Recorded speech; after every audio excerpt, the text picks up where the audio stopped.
"She deserves it more, honey," Mom said, not even looking up from the stack of gourmet cupcakes she was arranging on the tiered display stand. "Jessica's always been more dedicated to her studies.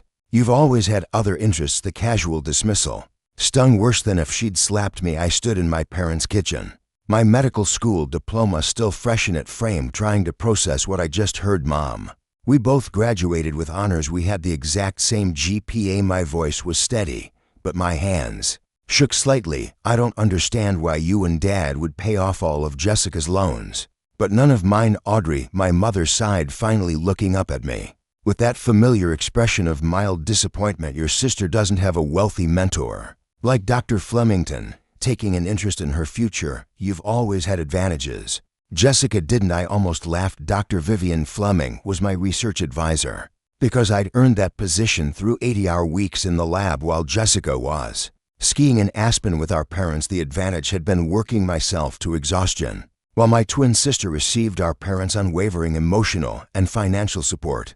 "So I'm being punished for finding my own mentorship opportunities?" I asked, trying to keep the hurt from my voice. My father walked in, putting an arm around my mother's shoulders. "No one's punishing you, Audrey. We're just being practical. Your sister needs more help than you do. You've always been more resourceful." Resourceful, the word they used to justify never attending my undergraduate research presentations while flying across the country for Jessica's volleyball tournaments. Resourceful, their explanation for why Jessica got a new car for her 21st birthday while I received a gas station gift card. Tomorrow was Jessica's debt-free celebration party. My parents' idea, of course. They'd invited extended family, her friends, even some of our former professors. The invitations read celebrating Jessica's achievement, as if graduating medical school debt-free had been her accomplishment rather than our parents' financial decision.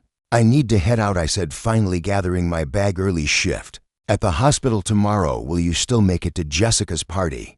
Mom asked, concern finally entering her voice, not for me, but for how my absence might affect my sister's special day. "I'll be there, I promise." Though the thought made my stomach twist. As I walked to my car, my phone buzzed with a message from Dr. Fleming. "Need to speak with you urgently about the Patterson Fellowship." Big news.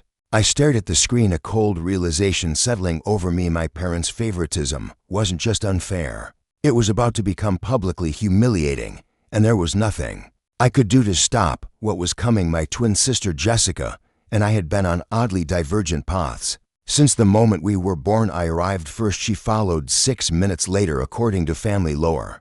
I was quiet and observant while Jessica announced her arrival with strong, healthy cries. Perhaps that set the pattern for everything that followed throughout our childhood in Cleveland. Jessica was the outgoing twin, the one who made friends easily and excelled at sports. I was quieter, more bookish, spending hours in our local library, learning about everything from astronomy to zoology. Our parents attended every one of Jessica's soccer games and dance recital. My science fair victories warranted a quick "good job, Audrey," and a pat on the head.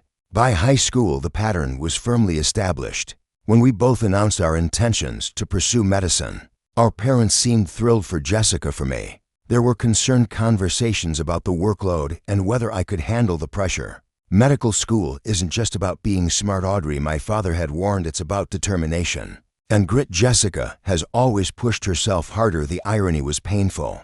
Throughout undergraduate studies at Ohio State, I maintained a perfect GPA while working part-time to cover expenses. Jessica struggled with organic chemistry and physics, requiring expensive tutors our parents readily provided. When she needed to retake the MCAT, they paid for an exclusive prep course. When I scored in the 98th percentile on my first attempt, they simply nodded and said, "That's nice, dear." Despite everything, I never resented Jessica. She was my sister, my twin, and I loved her. She didn't create our parents' favoritism, she just benefited from it. Sometimes I even thought she felt uncomfortable with their obvious preference. Though she never said anything directly, we both got accepted to the same medical school in Michigan, and for 4 years we studied together, supported each other through grueling rotations, and celebrated each other's successes. I thought perhaps finally our parents would see us as equally accomplished. Instead, they found new ways to elevate Jessica's achievements while minimizing mine. When I was selected to present research at a national conference, Jessica had coincidentally received an award for community service.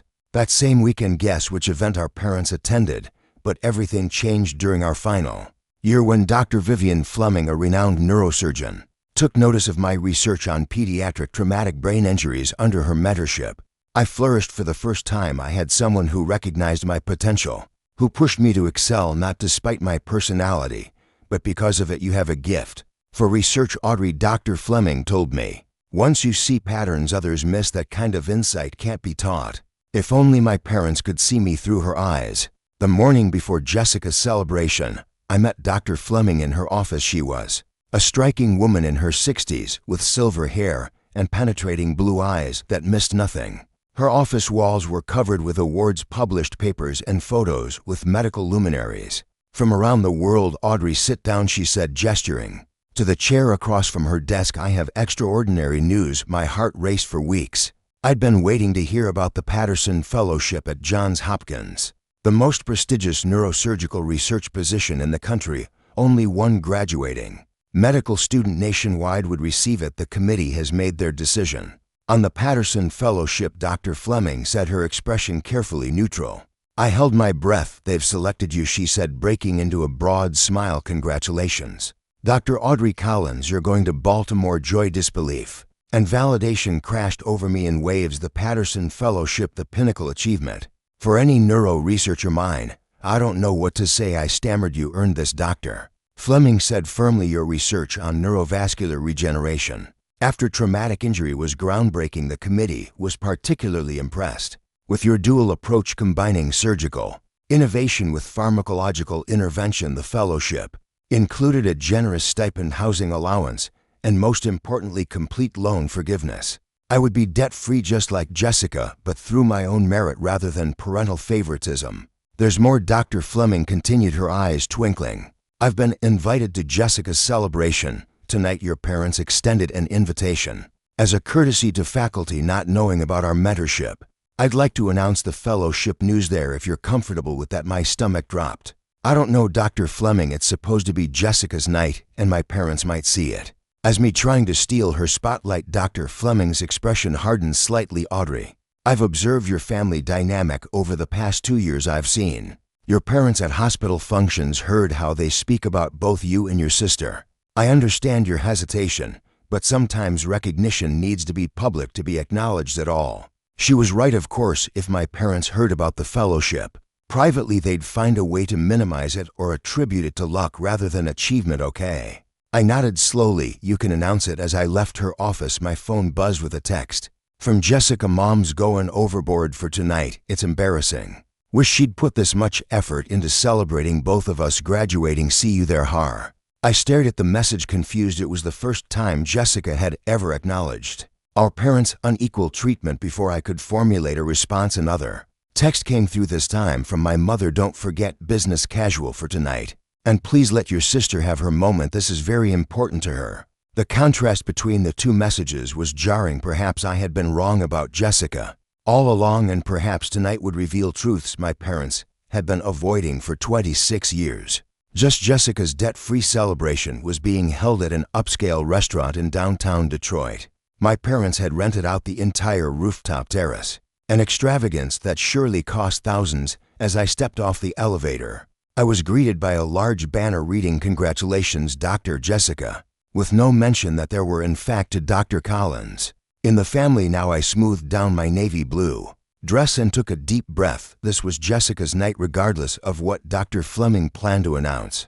I wouldn't let years of resentment ruin my relationship with my twin.